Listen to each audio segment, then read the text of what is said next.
요즘에 제가 그 책 제목이 좋아서 책상 가까이다 두고 한 번씩 들여다보는 책이 있습니다. 그 책 제목이 한 번이라도 모든 걸 걸어본 적이 있는가? 오늘 그 설교 제목도 제가 여기에서 따왔습니다. 이 설교 제목으로 좀 긴 것 같다는 생각이 들었지만 제가 이제 이 책 제목을 들여다보고 또 설교 제목도 이렇게 잡고 하는 이유가 있습니다.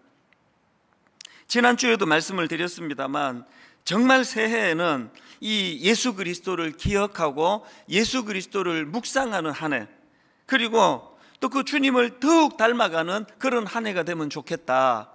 그런데 이게 뭐 매년 연초마다 한 번씩 던져주는 그런 차원이 아니라 진짜 여기에 한번 각오를 가지고 한번 모든 걸 걸고, 그래서 제가 이 책 제목을 보면서 한 번이라도 모든 걸 걸어본 적이 있는가, 이것들을 제 스스로가 지금 다짐하면서 되뇌이고 있는 중입니다.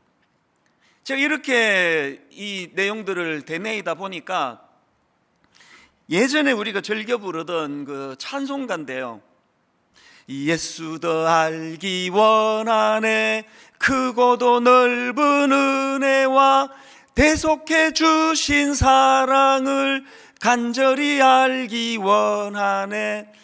이 찬양이 마음에서 얼마나 저를 흥을 막 이렇게 솟아나게 하는지 모릅니다. 후렴 가사에 보면은 내 평생의 소원, 내 평생의 소원, 대속해 주신 사랑을 아는데 어떻게 알기를 원합니까? 간절히 알기 원하네. 간절히 알기 원하네.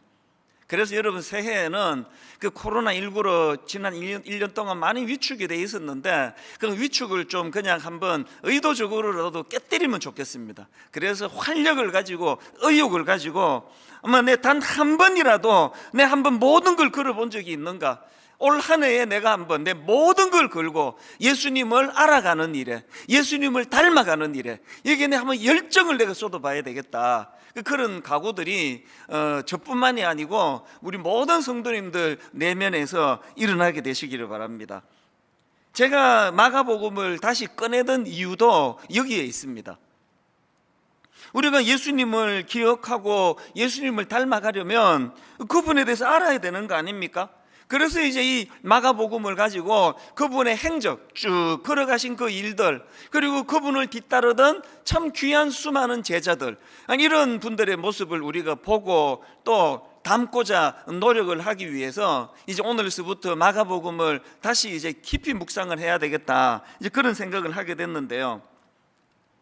이런 관점으로 오늘 본문을 쭉 묵상을 하다가 보니까 제가 오늘 본문에서 이렇게 눈에 확 들어오는 그 분류가 하나 이제 생겼습니다. 그게 뭐냐 하니까 예수님을 따르는 사람들을 보니까 지금 이 세 그룹으로 이게 분류가 되더라는 겁니다. 예수님을 따르는 그 세 종류의 그룹들이 본문에서 발견이 되는데요. 첫 번째 그룹은 제자들입니다. 오늘 본문 마가복음 3장 7절입니다. 예수께서 제자들과 함께 바다로 물러가시니 갈릴리에서 큰 무리가 따르며, 여기에 지금 제자들이 나오지 않습니까? 본문 바로 앞에 보면은 6절입니다.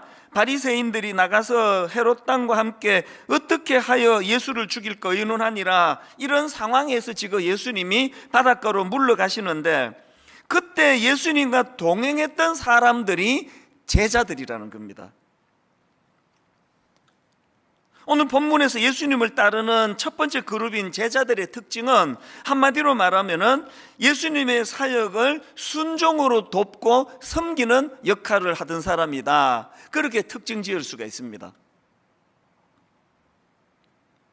그런가 하면 본문에 나오는 두 번째 그룹은 무리들입니다. 7절, 예수께서 제자들과 함께 바다로 물러가시니 갈릴리에서 큰 무리가 따르며, 또 8절에도 나옵니다. 유대와 예루살렘과 이두메와 요단강 건너편과 또 두로와 시돈 근처에서 많은 무리가 그가 하신 큰 일을 듣고 나온지라.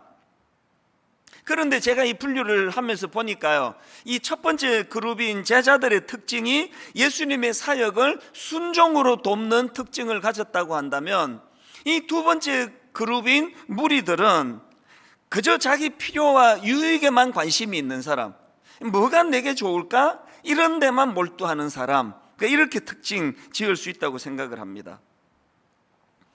그런가 하면은 세 번째로 본문에 나오는 예수님을 따르는 그룹이 하나 더 있는데 귀신들입니다.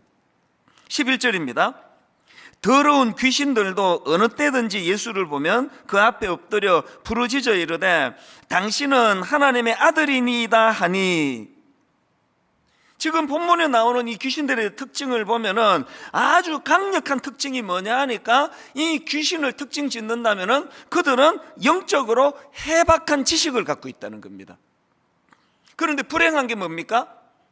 그렇게 해박한 영적인 지식을 갖고 있는 그들이지만 그 해박한 영적인 지식을 가지고 예수님 사역을 방해하는 방해꾼 역할을 하고 있다는 겁니다.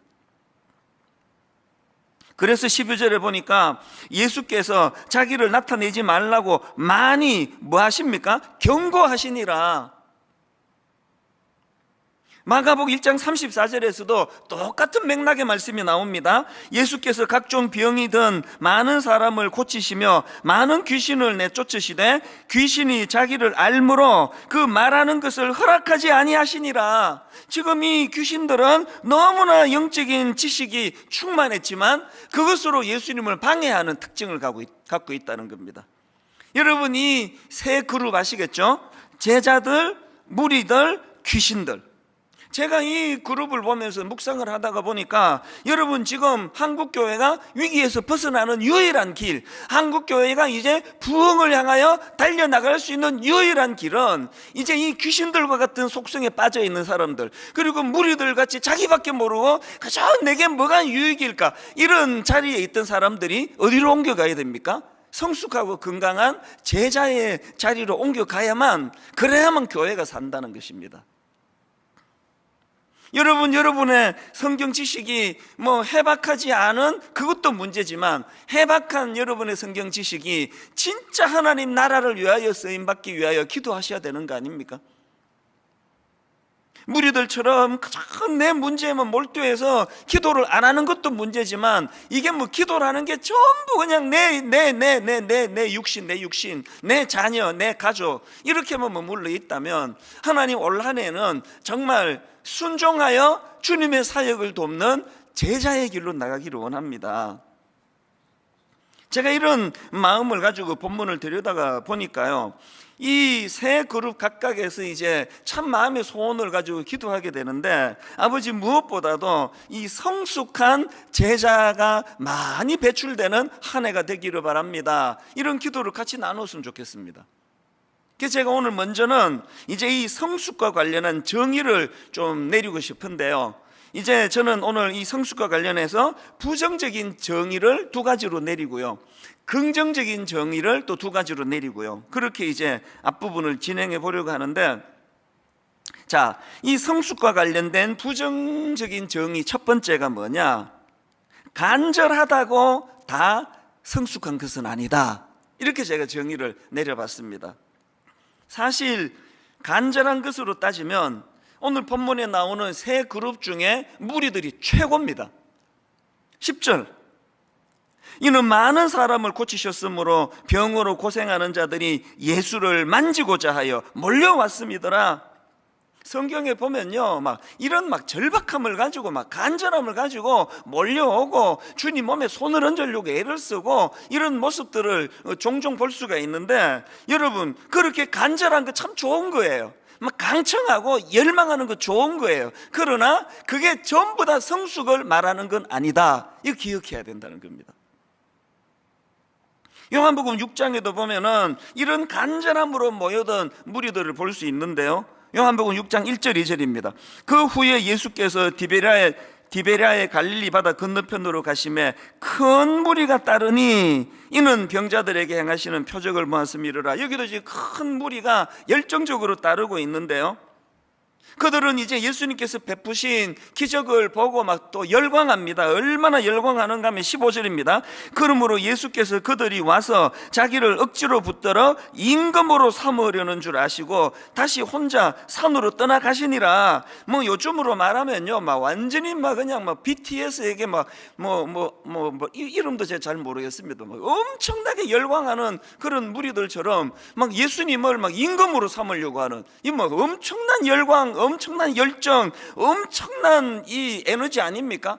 그런데 예수님은 그런 열광하는 사람들을 자꾸 피하세요. 혼자 산으로 가시는 겁니다. 호응 안 해주세요. 호응을 안 하시는 정도가 아니라 26절을 보십시오.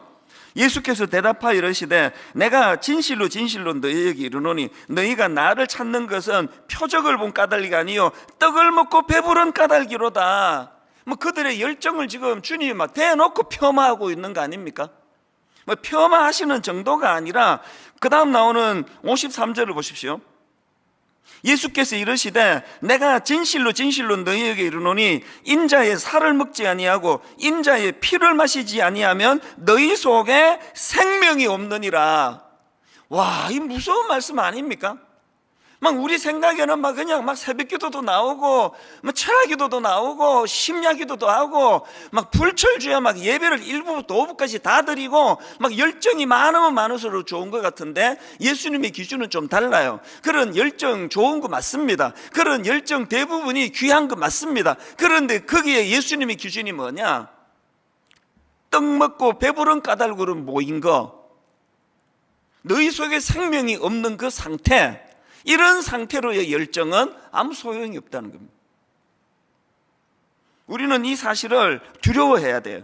하나님, 원래 정말 열정을 회복하는 것도 중요하지만 제 안에 생명이 있기를 원합니다. 주님의 십자가로 말미암아 거듭난 영혼을 가지고 새 생명을 가지고 하나님의 자녀된 신분을 가지고 그것을 바탕으로 한 열심, 열정, 간절함, 이것을 회복하게 되기 원합니다. 그래서 저는 성수가 관련해서 간절하다고 다 성숙한 거 아니다. 이게 부정적인 첫 번째 제가 내린 정의고요. 두 번째 부정적인 정의가 뭐냐? 해박한 지식을 가졌다고 다 성숙한 게 아니라는 겁니다. 제가 앞에서 그 귀신들에 대하여 말씀드리지 않았습니까? 귀신들은 정말 예수 그리스도를 향한 정확한 지식을 가지고 있습니다. 그런데 제가 놀라는 것은요, 이런 놀라운 지식을 가지고 있는 그 귀신들을 정의하는, 귀신들을 향한 그 표현이 마음에 굉장히 이번에 새롭게 와닿았습니다. 자, 11절 12절을 보십시오. 귀신들을 어떻게 부릅니까? 더러운 귀신이래요. 더러운 귀신들도 어느 때든지 예수를 보면 그 앞에 엎드려 부르짖어 이르되 당신은 하나님의 아들이니다 하니 예수께서 자기를 나타내지 말라고 많이 경고하시니라. 이 더러운 귀신들, 그리고 그 너무나 놀랍고 정확한 지식을 가지고 선포하는데 그따위 소리 하지 말라고 경고를 하시는 거예요. 여러분, 우리가 예수 믿으면서 예수님에 관한 지식이 필요합니다. 오늘 수많은 성도님들 성경 너무 모르세요. 예수님을 사랑한다지만 예수님에 대한 지식이 너무 없습니다. 보통 문제가 아니에요. 그러나 여러분, 내가 지식이 없는 것도 문제지만 더 무서운 건 뭡니까? 그 지식이 거룩한 하나님 나라를 위해서 쓰이지 않으면 더러운 귀신.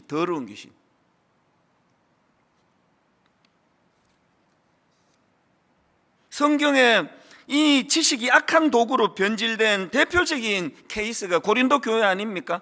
그래서 사도 바울이 고린도전서 8장 1절 2절에서 이렇게 경고합니다. 우상의 제물에 대하여는 우리가 다 지식이 있는 줄 아나. 그 다음 보세요.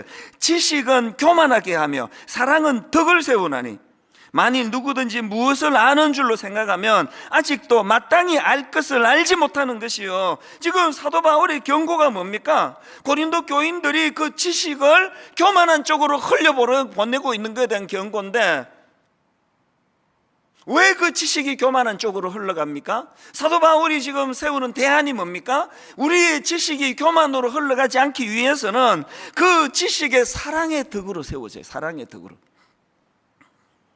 요즘에 유튜브를 보고 또 인터넷에 많은 페이스북이나 이런 것들을 보면은요, 그들의 지식이 딱 두 갈래로 나타나는 것 같아요. 많은 지식이 사람을 살리고 사람을 세우고 사람에게 용기를 불어넣어주는 너무너무 덕스러운 글로 나타납니다. 상당히 많은 그런 글들이 저는 너무 감사해요. 그러나 어떤 때 보면은 그들의 너무나 놀라운 지식이 사람을 죽이는 거, 편을 가르는 거, 고린도 교회 성도들처럼. 여러분, 여러분의 지식이 지금 교만으로 흘러가고 있는 거 아닙니까 혹시? 여러분, 여러분의 지식이 교만으로 흐르지 않기 위하여 그 지식에 어떤 장치를 해두고 계십니까? 저와 여러분의 지식이 사랑의 덕으로 더 씌워져야 된다는. 골로새서 2장 8절에도 보니까 누가 철학과 헛된 속임수로 너희를 사로잡을까 주의하라. 이것은 사람의 전통과 세상의 초등학문을 따르며 그리스도를 따름이 아니니라. 여러분, 교회에서 우리가 배우고 우리가 습득하는 그 놀라운 지식이 아니 그리스도로부터 나와야지 이게 이 악한 세상으로부터 나와서 되겠습니까? 지금 제 설교가요, 그리스도를 따르는 데 도움을 주는 설교가 아니라면 이 설교는 소음이에요, 소음. 이 두 가지를 늘 점검해야 됩니다. 주님, 저는 주님 안에서 성숙한 제자가 되기 원합니다. 그래서 주님, 간절하다고 다 성숙한 것이 아니라는 이 해박한 지식을 가졌다고 다 성숙한 것이 아니라는 이 정의, 여기서 간과하지 않기를 원합니다.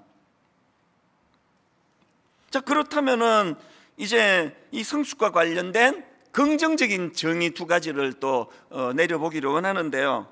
첫 번째 긍정적인 정의가 뭐냐? 모든 성숙은 그리스도와의 관계에서 출발한다는 것입니다. 이제 오늘 본문 이후로 제자들에 관한 내용들이 쭉 이제 열거가 되는데요. 저는 이 제자들의 모습을 쭉 이제 살펴보면서 여러분, 이 성숙한 모든 제자들의 성숙의 첫 단추, 첫 출발은 어디서 시작하느냐? 예수님과의 관계에서 시작이 된다는 겁니다. 그들의 첫 단추가 마가복음 1장 17절 18절 아닙니까? 예수께서 이르시되 나를 따라오라. 여러분, 예수님이 제자들에게 요구하시는 거 먼저 성숙해라 이런 거 아닙니다. 먼저 지식을 쌓아라 이런 거 아닙니다. 그냥 따라오래요. 관계 맺제입니다. 관계. 이 관계를 맺는 게 이게 성숙이라는 겁니다. 예수께서 이르시되 나를 따라오라. 내가 너희로 사람을 낚는 어부가 되게 하리라 하니 그랬더니 그들의 반응 18절 곧 그물을 버려두고 따르니라. 여러분, 이 상관관계를 아시겠습니까? 나를 따라오라, 따르니라. 이 성숙의 출발이 여기서 시작이 된다는 겁니다. 제가 앞에서 인용했던 요한복음 6장 53절 예수께서 이르시되 내가 진실로 진실로 너희에게 이르노니 인자의 살을 먹지 아니하고 인자의 피를 마시지 아니하면 너희 속에 생명이 없느니라. 교회에서 지식인은 세상 학문을 많이 박사학위 받고 석사학위 받은 사람이 아니에요. 교회에서 가장 중요한 지식은 생명의 피가 있는, 너희 속에 생명이 없느니라는 이 말씀을 두려워하는 그 사람, 하나님과의 관계가 잘 정립이 되어 있는 그곳에 성숙이 있다는 것입니다. 제가 아까 앞에서 불러드렸던 그 찬송가요, 예수도 알기 원하네 크고도 넓은 은혜와 대속해 주신 사랑을 간절히 알기 원하네. 1절이 후렴전에 이렇게 말씀이 끝나고 찬양이 끝나거든요. 그런데 여러분, 간절히 알기 원하네, 그 다음 2절이 어떻게 시작하는지 아십니까? 성령이 스승되셔서 진리를 가르치시고 거룩한 뜻을 깨달아 예수를 알게 하소서. 흐름을 알고 불러야 되는 겁니다. 여러분, 진실로 그분의 사랑, 대속해 주신 그 십자가 사랑을 간절히 알기를 원하십니까? 참 스승 되시는 성령님께 늘 은혜를 구해야 돼요. 여러분, 우리가 말입니다, 진짜 성숙은 그리스도와의 관계에서 출발한다고 한다면 뭐가 전제가 되어 있는 겁니까? 그 성숙은 내 노력으로 내가 애써서 만들어지는 거 아닙니다. 그건 불교예요. 참 성숙은 그분과의 관계에서 오는 거기 때문에 그분과의 관계를 위하여 늘 스승 되시는 성령님께 의지하며 은혜를 구하며 은혜, 자격 없는 자에게 주시는 은혜, 이걸 아는 자가 성숙이라는. 그런가 하면은 두 번째로 이 성숙과 관련된 긍정적인 정의 하나 더 있는데요. 성숙은 그리스도와 타인을 향한 순종과 섬김, 이 정신에서 나온다는 겁니다. 그리스도에게는 순종을, 그리고 우리 주변 이웃들에게는 섬김을, 항상 이 열매가 있어야 저 사람은 성숙하네. 구절에 지금 이 한마디가 저는 굉장히 의미가 있다고 생각을 합니다. 예수께서 무리가 애워싸 미는 것을 피하기 위하여 작은 배를 대기하도록 제자들에게 명하셨으니, 여러분 이 짧은 한마디지만 함축적인 너무너무 중요한 메시지가 담겨 있습니다. 지금 예수님이 당신의 사역을 위하여 누구에게 명령하십니까? 제자들에게 명령하세요. 여러분, 아무리 무리들이 숫자가 대세를 이룬다 해도 예수님은 무리들에게 부탁하지 않으세요. 왜? 그 무리들은 자기밖에 모르는, 자기에게만 집중하는 사람들이기 때문에 그들과 하나님의 나라를 꿈꾸어 세워갈 수 없기 때문입니다. 그래서 주님을 따르는 제자들이 버려두고라는 말을 거기다가 넣어두는 거 아닙니까? 저는 오늘 여러분에게 진지하게 묻습니다. 여러분은 오늘 예배 드리러 이 자리, 참 귀한 자리 오셨는데요, 귀신은 아닐 거고요. 귀신은 나가세요. 귀신은 아닐 거고, 세 종류 중에 여러분은 무리에 속하는 분입니까? 제자에 속하는 분입니까? 마리아가 예수님의 육신의 어머니 역할을 맡았다, 그거 우리 너무 잘 알고 있는데요, 그 과정이 저는 그게 정말 눈물로 읽혀집니다. 여성으로서 그 하나님의 너무 무겁고 준엄한 사명을 수용한다 할 때는 그가 앞으로 겪게 될 너무너무 두려운 그 모든 것들, 이거는 목숨을 내놓는 거 아닙니까? 그런데 마리아가 누가복음 1장 38절에서 그 준엄하신 하나님의 사명 앞에 이렇게 고백합니다. 마리아가 이르되 주의 여종이오니 말씀대로 내게 이루어지이다.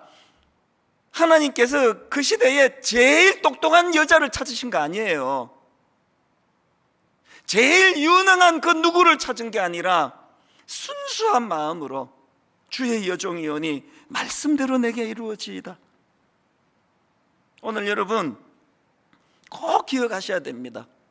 무리들이 보여준 그 열정, 우리 그거 회복해야 돼요.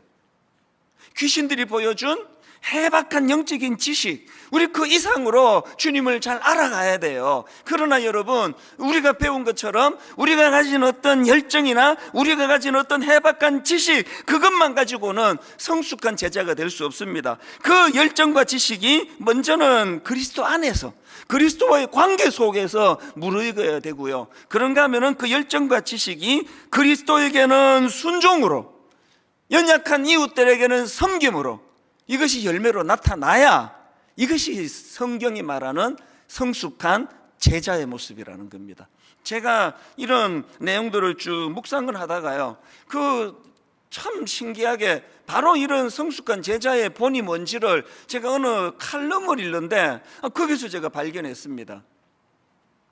한 청년인데요, 그 지난 수요일 퇴근 시간에 갑자기 폭설이 내리지 않았습니까? 그래서 뉴스를 보니까 어떤 분은 집에까지 가는데 8시간이 걸렸다, 퇴근하는데, 그런 분이 계시고, 어떤 분은 그 도로 한가운데 차를, 시동이 꺼져가지고 차를 세워놓고 할 수 없이 호텔에 가서 잤다, 그런 기사도 제가 봤습니다.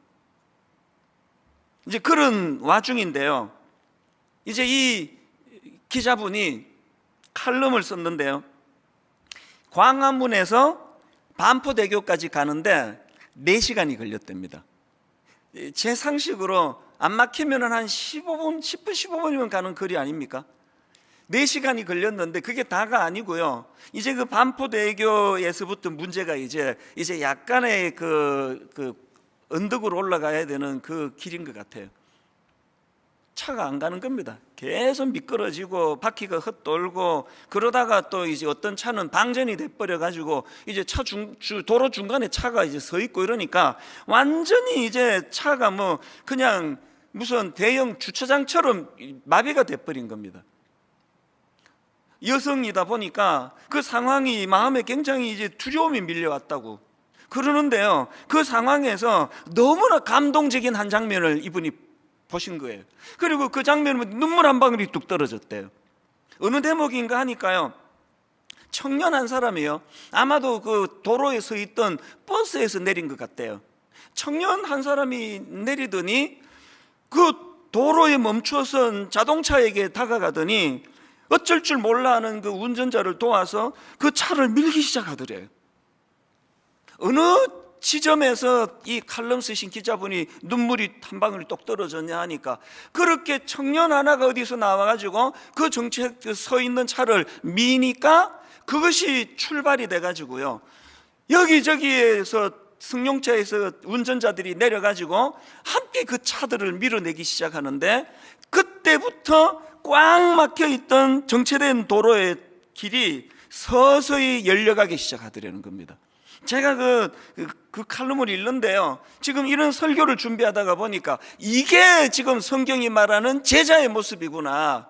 여러분, 헛된 지식이 뭡니까? 버스에 앉아가지고 뭐 계산하는 겁니다. 이건 이래서 문제고 저건 저래서 문제고, 한국 사람들은 이기적이래 가지고 양보 안 해서 문제고 소금 안 뿌려서 문제고, 그런 지식은 다 헛된 지식이에요. 그 따뜻한 온기가 있는 그 버스에서 내려가지고 나 하나 이것만 밀어가지고 되겠네 이런 생각도 안 하는 거 아닙니까? 내가 할 수 있는 일을 행하는 그 일, 그 모습에서 많은 사람들이 함께 뒤따르는 거. 그래서 저는 그 글을 읽으면서 그 글에 나오는 이 청년 한 사람, 이 청년 한 사람이 보여주는 그 모습이 상징적으로 참 많은 메시지를 준다. 그 눈물 한 방울의 의미가 이런 거구나. 사실 여러분 뭐 다 지난주 그러셨겠지만, 지난주에 그 정인이라는 그 예쁜 그 입양된 아기가 그만 양부모의 학대로 숨진, 이것이 이제 모든 우리 국민들을 분노하게 만들고 슬프게 만들지 않았습니까? 자녀 키우는 부모라면 거기에 마음이 맺히지 않는 분 아무도 없었을 거예요.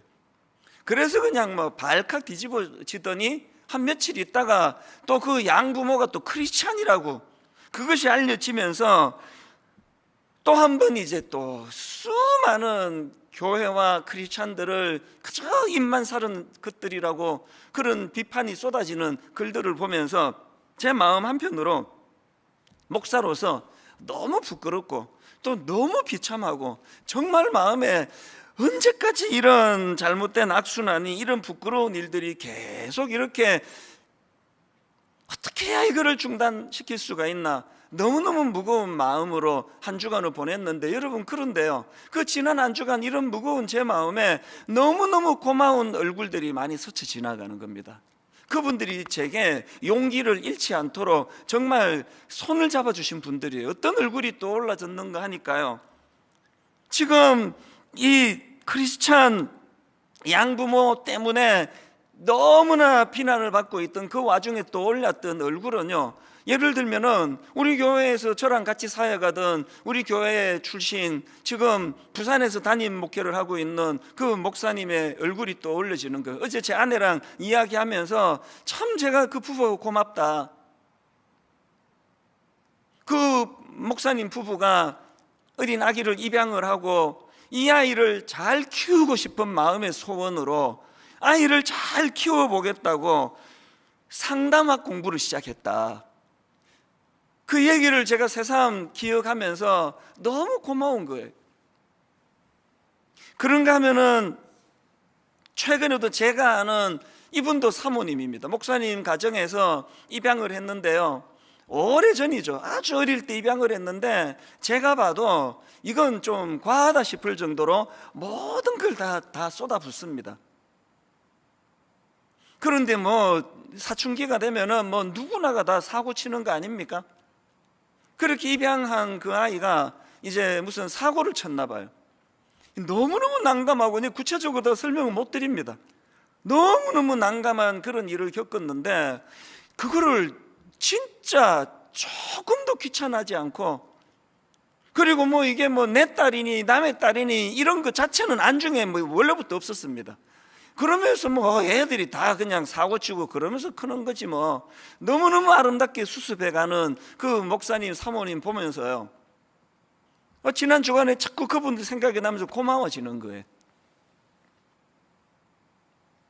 제가 아는 장로님 그 두 어린 아이 입양을 해서 그 부부가 너무너무 아름답게 그 아이들을 돌보고 키우시는 그 모습이 지난주 내내 내 마음을 너무 기쁘게 했단 말입니다. 오늘 여러분, 제가 이 말씀을 준비하면서 지난 한 주 너무 마음이 아프고 너무 부끄럽고 너무 억장이 무너지는 그런 마음 한편으로 내가 발견한 너무너무 신실한 섬김을 아는, 순종을 아는 제자들이 많이 있다는 걸 확인하면서 마음이 얼마나 기뻤는지 모릅니다. 그 중에 하나가 성탄절 헌금입니다. 너무 마음이 아픈 지난 한 주 동안에 이것 때문에 마음에 기쁨이 물밀듯 밀려왔습니다. 이번 성탄절날 헌금을 한번 하자. 그래서 미자리 교회 난방비 좀 도와드리고, 또 우리 미혼모와 결식아동 이런 취약계층에 있는 이웃들이 겨울에 어려운데 이분들 좀 도와주자. 그랬더니요, 이번에도 예상을 훨씬 뛰어넘는 큰 헌금이 모금이 된 겁니다. 성탄 헌금이 무려 14억 3천여만 원이 들어왔습니다. 너무너무 감사했던 건 헌금 금액도 금액이지만 이 헌금한 분들의 숫자가 거의 6천여 건이에요.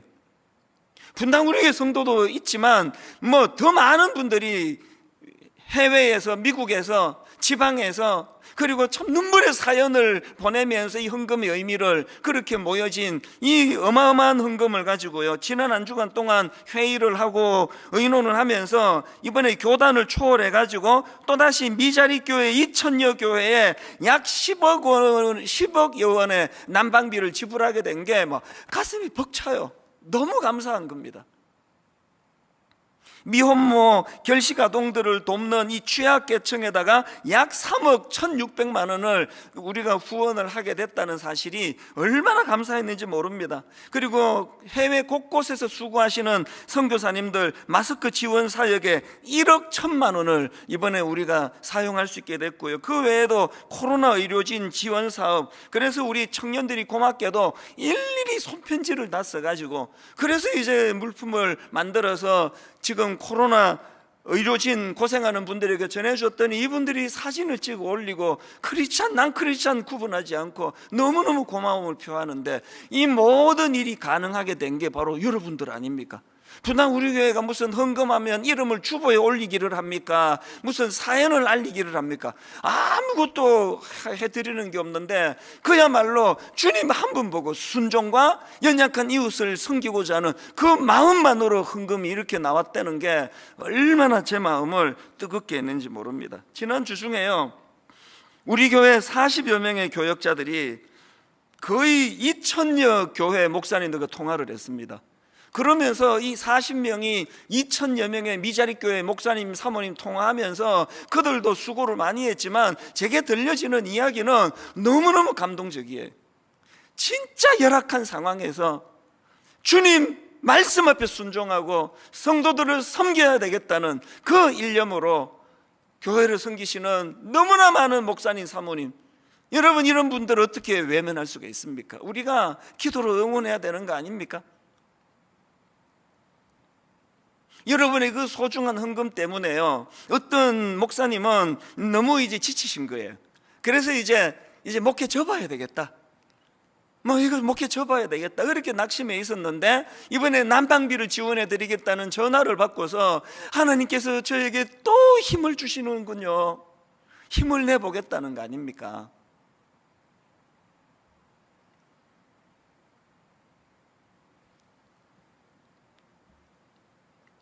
자기밖에 모르는 무리의 자리에서, 그저 나만 잘 먹고 잘 살면 되지 않은 무리의 자리에서, 또 뭐 내 교회만 잘 되면 되지 뭐 내 뭐 남의 교회까지 뭐, 그게 다 무리의 생각, 무리의 자리에서 제자의 자리로 옮겨가야 돼요.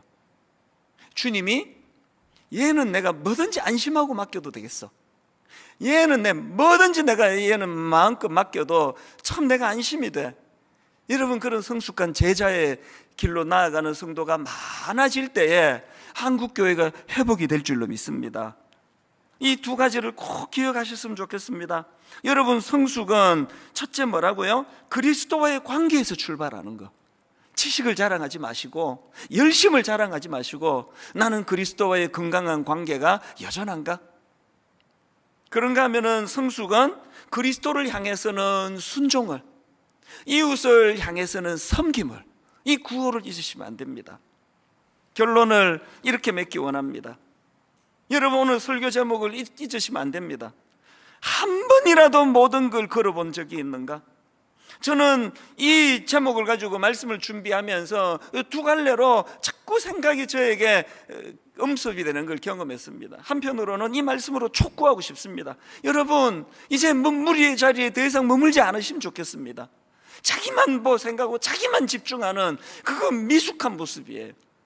여러분, 주님 이름으로 촉구합니다. 이제 한번 내 모든 걸 걸고 막 예수님을 내가 알아가는 한 해가 되기를 원한다. 내 모든 걸 걸고 예수님 닮아가는 한 해가 되기를 원한다. 이 열정을 회복하는 성도님들 되시기 바랍니다. 그런가 하면 또 한 가지, 아까도 말씀드렸지만 이미 너무나 아름다운 순종의 길을 걸어가시는 분, 미자립교회 목사님, 사모님, 그 교회 성도님들을 위시해서 너무나 순종의 자리로 나가는 과정에서 외롭고 고통을 당하고, 주님께서 아니야, 네가 나의 순종하는 참 제자인 건 내가 다 알아. 주님이 인정하시고 위로해 주시는 그런 시간이 있기를 바랍니다. 요즘 저는 갈라디아서 2장 20절, 내가 그리스도와 함께 십자가에 못 박혔나니 그런즉 이제는 내가 사는 것이 아니요 오직 내 안에 그리스도께서 사시는 것이라. 이제 내가 육체 가운데 사는 것은 나를 사랑하사 나를 위하여 자기 자신을 버리신 하나님의 아들을 믿는 믿음 안에서 사는 것이라. 너무나 오래 묵상해 온 이 말씀이지만 이번에 저는 이 말씀 가운데 나를 사랑하사 나를 위하여 자기 자신을 버리신, 여러분, 세상에 어떤 신이, 여러분, 세상에 어떤 신이 우리 같은 것을 구원해 주시려고 나를 사랑하사 나를 위하여 자기 자신을 버리시는 신을 보신 적이 있습니까?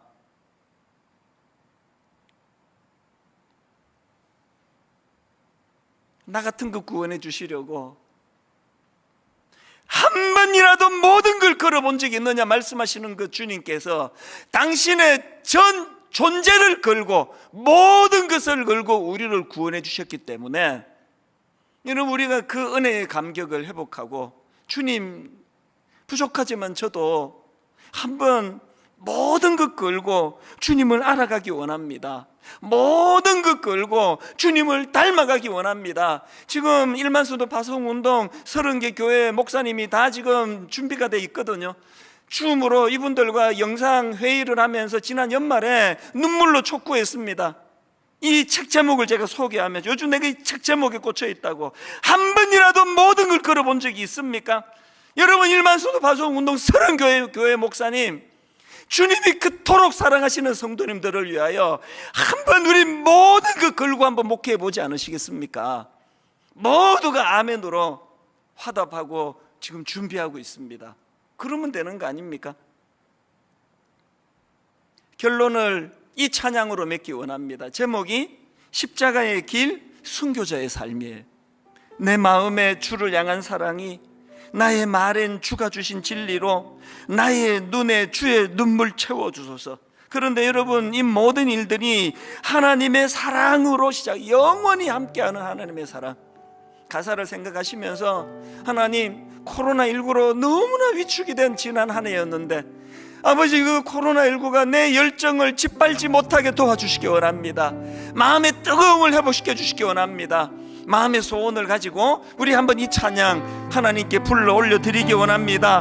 내 마음에 주를 향한 사랑이, 내 마음에 주를 향한 사랑이, 나의 말엔 주가 주신 진리로, 말엔 주가 주신 진리로, 나의 눈에 주의 눈물 채워주소서. 주의 눈물 채워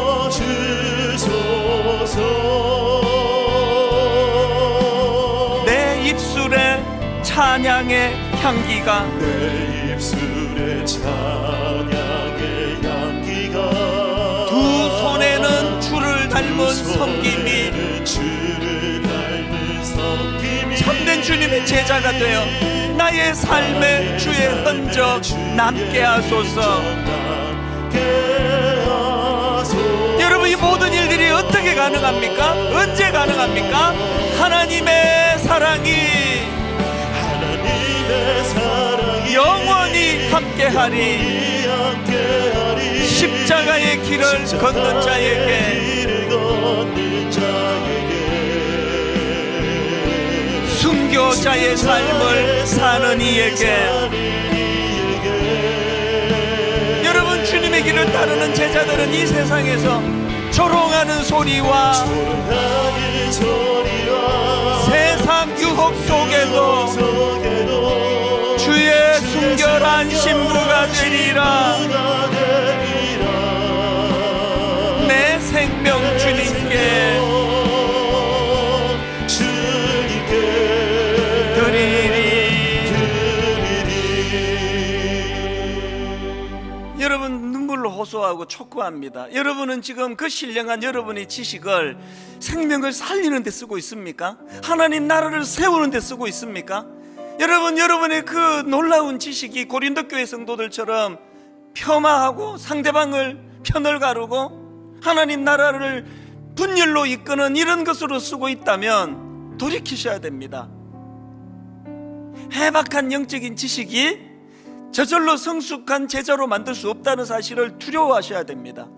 그런가 하면은 오늘도 하나님 열악한 상황 속에서도 주님의 성숙한 제자가 되어 순종의 길로 나아가는 과정에서 외롭고 고독하고 참 쓸쓸한 길을 걸어가고 있는 성도님들이 계시다면 참 스승 되시는 성령님이 오늘 그 마음을 어루만져 주시면 좋겠습니다. 너야말로 참 제자라고, 위축되지 말라고. 우리 한 번 더 이 찬양 부르실 동안에 이 두 갈래로 하나님 앞에 은혜를 구하면 좋겠습니다. 주님, 무리의 자리에서 제자로 옮겨가기 원합니다. 오늘 하나님 미자립교회 목사님 또 그 성도들을 포함하여 교회를 위하여 눈물로 헌신하는 수많은 분들이 오늘 성령님의 참 위로가 있는 예배가 되기를 원합니다. 오늘 이런 마음들을 하나님 앞으로 가져가기 원하는데요, 우리 한 번 더 이 찬양 가사를 기억하시면서 이렇게 찬양하며 나아가기 원합니다. 내 마음에 주를 향한 사랑이, 내 마음에 주를 향한 사랑이 나의 말엔 주가 주신 진리로, 말에 주가 주신 진리로 나의 눈에 주의 눈물 채워주소서.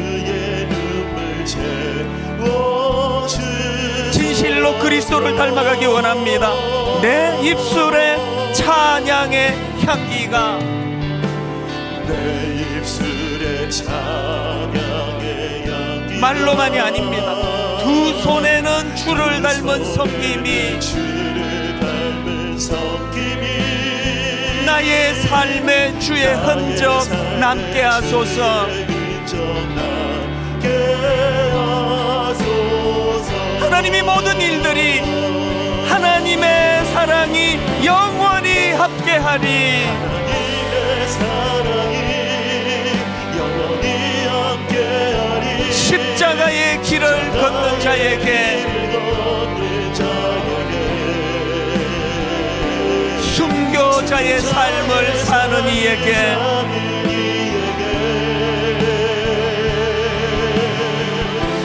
조롱하는 소리와 세상 유혹 속에도 주의 순결한 신부가 되리라. 내 생명 주님께 드리리. 우리 마지막으로 다 자리에서 일어나셔서 간절하게 선포합니다. 하나님의 사랑이 영원히 함께하리. 십자가의 길을 걷는 자에게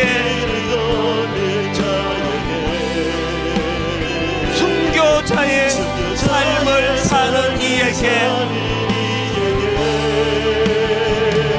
악한 세상 가운데 조롱하는 소리와 세상 유혹 속에도 주의 순결한 신부가 되리라. 내 생명 주님께 드리리. 오늘 이렇게 질문하며 기도하기 원합니다. 한 번이라도 모든 걸 걸어본 적이 있는가? 단 한 번이라도 하나님을 알아가는 그 일에 모든 걸 걸기를 원합니다. 단 한 번이라도 하나님, 주님을 닮아가고자 하는 그 일에 내 모든 것을 걸기를 원합니다. 하나님, 코로나19로 위축된 지난 1년 억울해서라도 위축되지 않고 일어나기 원합니다. 열정을 회복하기 원합니다. 그런데 하나님, 그 모든 열정과 몸부림이 그리스도 안에서 이루어지기를 원합니다. 그리스도께서 주시는 힘으로 이루어지기 원합니다. 우리 한 목소리로 열정을 회복시켜 달라고, 참 지식을 가지고 달려갈 수 있도록 한 목소리로 같이 기도하시겠습니다. 살아계신 하나님 아버지, 우리에게 열정을 일으켜 주시기를 원합니다. 하나님 아버지, 하나님을 알아가기 원합니다. 하나님을 향한 지식을 아버지 배워가기를 원합니다. 하나님, 하나님을 닮아가기 원합니다. 그리스도를 닮아가기 원합니다. 하나님 아버지, 본문에 나오는 그 해박한 지식을 가지고 있지만 그 해박한 지식으로 주님을 방해하는 그 귀신들과 같은 존재가 되지 않기를 원합니다. 열정을 가지고 달려가지만 그저 나 한 몸, 자기 자신만을 위해 살아가는 우리의 자리에 오래 머물지 않기를 원합니다. 순종하여 주님의 사역을 도와나가는 제자가 되기를 원합니다. 순종하여 하나님 나라를 만들어 나가는 제자가 되기를 원합니다. 하나님, 우리의 삶 가운데 또 하나님, 내 인생에 단 한 번만이라도 모든 걸 걸고 그리스도를 알아가기 원합니다. 그리스도를 닮아가기 원합니다. 하나님, 내 생애에 한 번만이라도 모든 걸 다 걸고 우리의 자리에서 제자의 자리로 옮겨가기를 원합니다. 하나님, 그 은혜로 우리를 인도하여 주시옵소서. 하나님, 그 은혜를 사모하오니 그리스도 안에서 그 성숙을 향하여 달려가도록 인도하여 주시옵소서.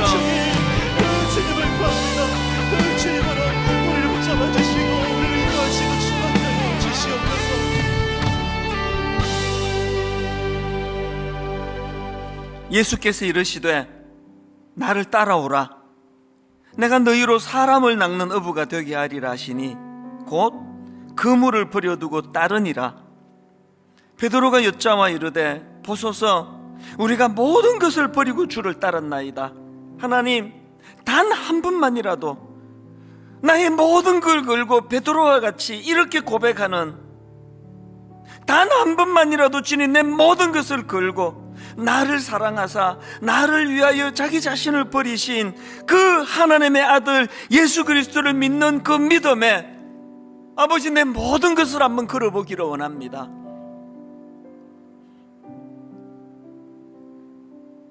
주님에 관한 지식을 알아가는 그 일에, 주님을 닮아가는 그 성화를 이루어가는 그 일에 한번 내 모든 것을 걸고 달려가기를 원합니다. 목회자들을, 저나 우리 교역자들이 한번 우리 생애의 모든 것을 걸고 교회를 섬기고 성도들을 섬기는 이 일에 한번 결단하며 달려가기를 우리는 아버지 원하고 기도하고 있사오니 이 기도가 응답되도록 인도하여 주시옵소서.